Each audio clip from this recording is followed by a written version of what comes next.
es kommen Reaktionen darauf, dass ich die anthroposophische Videos auf Deutsch spreche. Und es wäre natürlich für mich ganz einfach, um auch dies in meiner Muttersprache zu sprechen. Aber Sie müssen sich vorstellen, dass wir durch Jahre hindurch viele Seminare und Vorträge gegeben haben in dem deutschsprachigen Raum und dass es natürlich auch viele Menschen gibt, die dabei gewesen sind. Und ja, eigentlich in erster Linie spreche ich für diese Menschen und da habe ich natürlich damals auch nie auf Niederländisch sprechen können, denn das hätten sie nicht verstanden. Denn wenn man live irgendwo ist, gibt es ja keine Untertitel. Also ich setze durch. Ich mache weiter mit der deutschen Sprache, obwohl es vielleicht nicht immer perfekt ist oder gar nicht perfekt ist. Das soll nicht kümmern. Ich versuche es so gut wie möglich zu tun. Und da kommt natürlich dazu, dass die Anthroposophie auch ursprünglich auch in der deutschen Sprache gegeben worden ist. Also das macht es auch doch ganz angenehm, um in dieser Sprache weiterzusprechen. Ich habe das vorige Mal angefangen mit Karma und Reinkarnation und am Ende blieb eine Frage, ob es vielleicht so sein könnte, dass auch die Welt ein lebendiges Wesen ist, das ein Gedächtnis hat. Und dass es vielleicht so sein könnte, dass durch gewisse Verhältnisse bestimmte Ereignisse aus der Vergangenheit wiederum mehr oder weniger erinnert werden. Das war die Frage. Und in dem Buch Theosophie geht Rudolf Steiner dann mit seiner Gedankenführung weiter, beantwortet diese Frage nicht unmittelbar, sondern geht wieder zurück zu dem menschlichen Gedächtnis. Und das ist sehr fruchtbar, auch für uns in unserer Zeit, denn wir haben wirklich ganz falsche, merkwürdige Erlebnisse mit Bezug auf, was Gedächtnis nun eigentlich ist. Und eigentlich ist der Computer heute für uns das Vorbild. Wir arbeiten damit und wir speichern. Dasjenige, was wir behalten wollen, das speichern wir in das Gedächtnis und wir können das dann später wieder aufholen. Und das verursacht in uns, dass wir immer mehr und mehr die moderne Psychologie und Wissenschaft glauben, dass es mit dem menschlichen Gedächtnis auch so geht.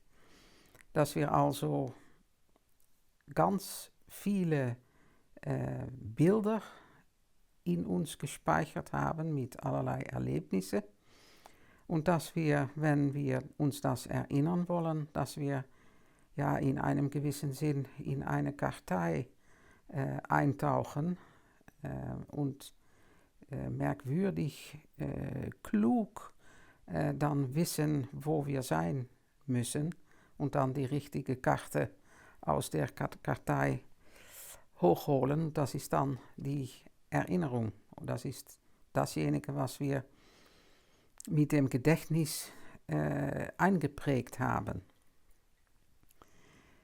So fühlen wir das doch auch. Wir meinen, dass dasjenige, was Vorstellung ist und dann Gedächtnisvorstellung wird, dass das so wie eine Art von Fotografie irgendwo in uns aufgeschlagen liegt.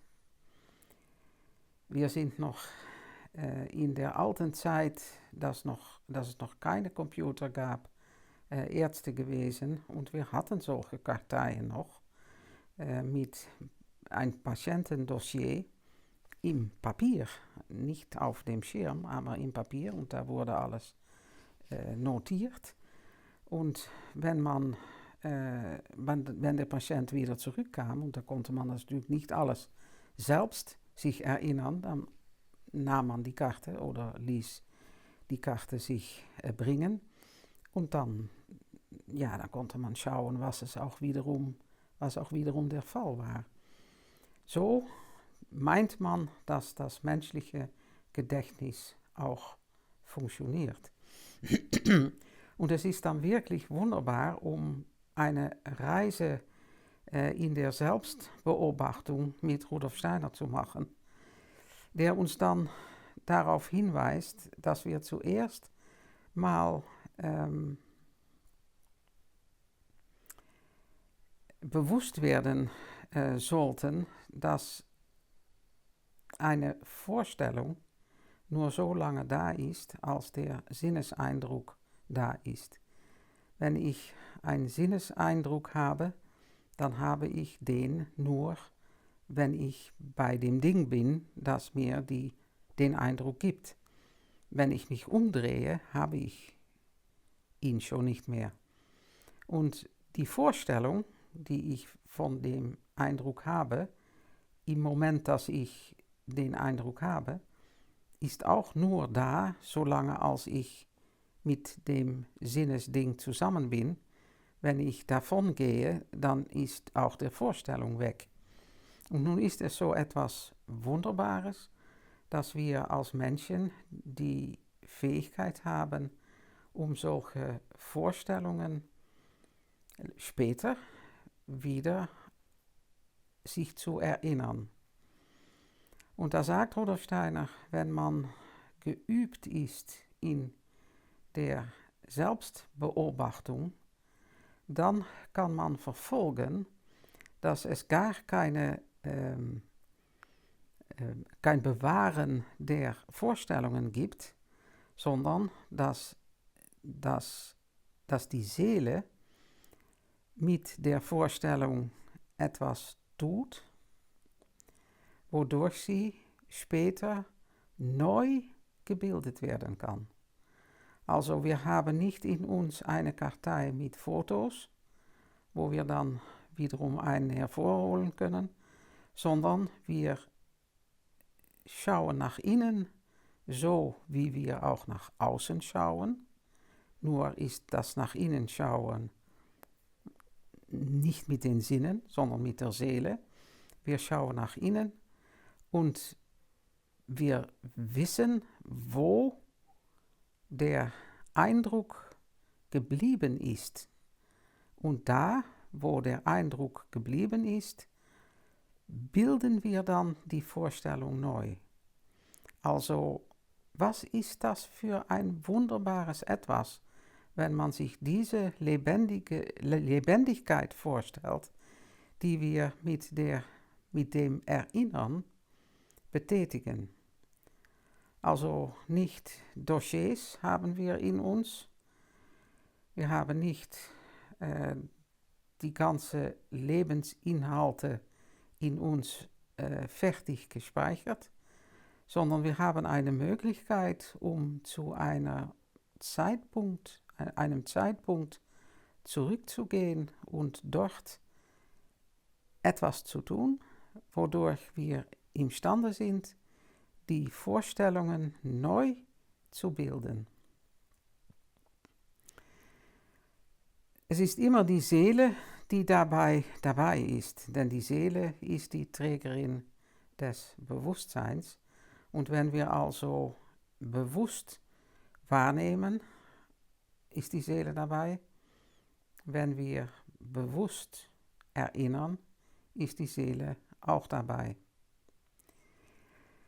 Nun hat die Seele ein Verhältnis zum Geist.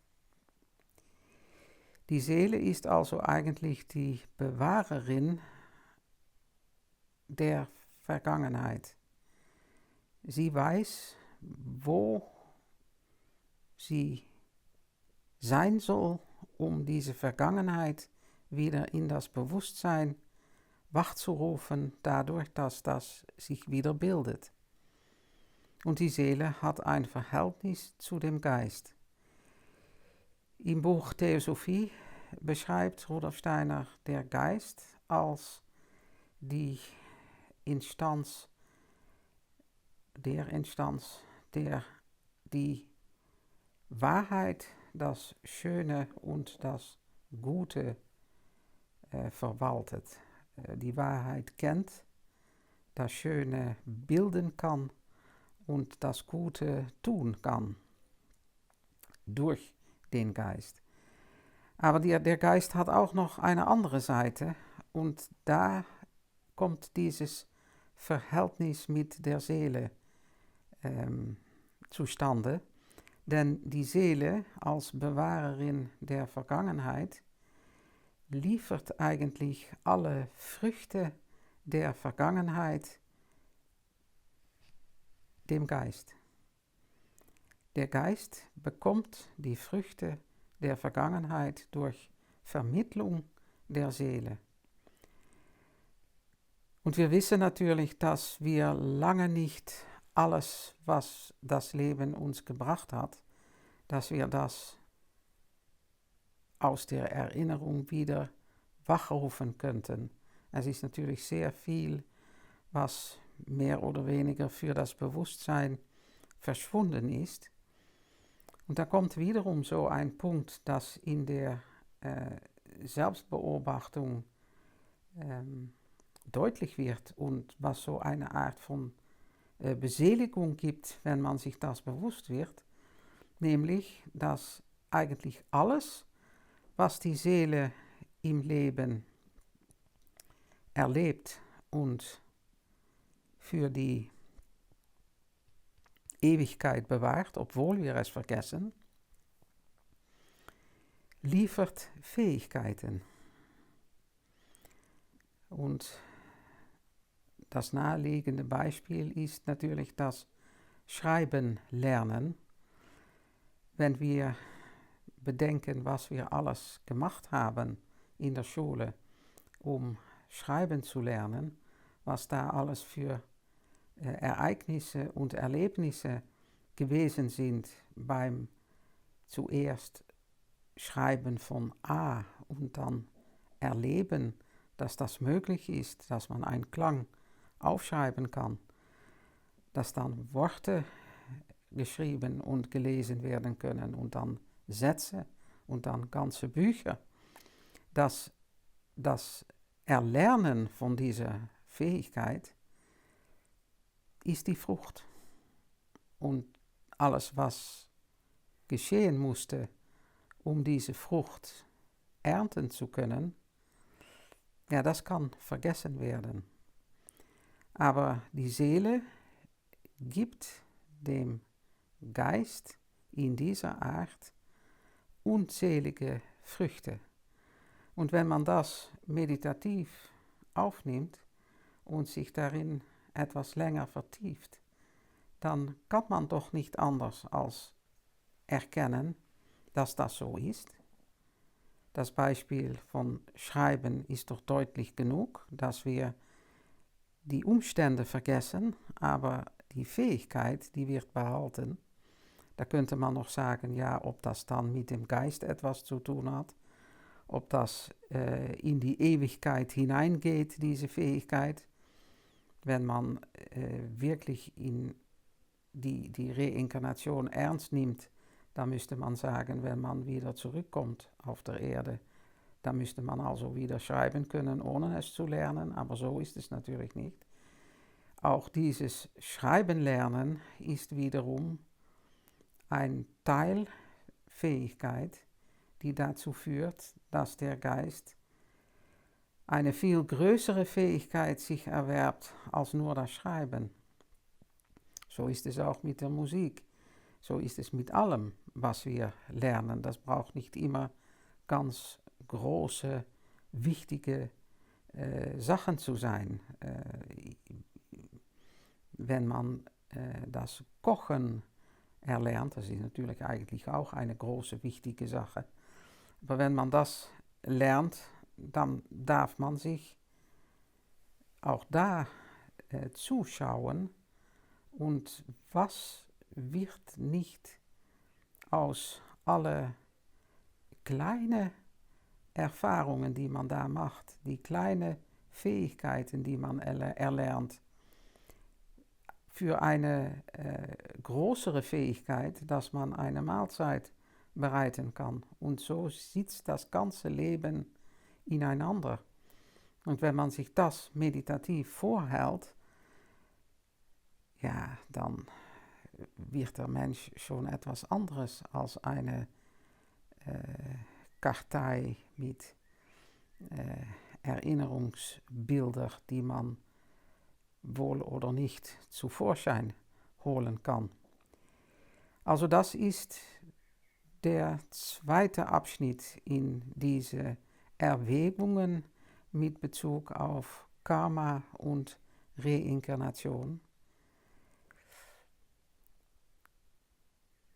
Der erste Abschnitt führte zur Frage, könnte es nicht sein, dass die Welt auch ein lebendiges Wesen mit Gedächtnis und Erinnerung ist? Der zweite Abschnitt führt uns tiefer in die Prozesse von Gedächtnis, Erinnerung und ja, man könnte sagen, das Erlernen von Fähigkeiten hinein. Und wir sind da natürlich sehr gespannt, wie das weitergeht.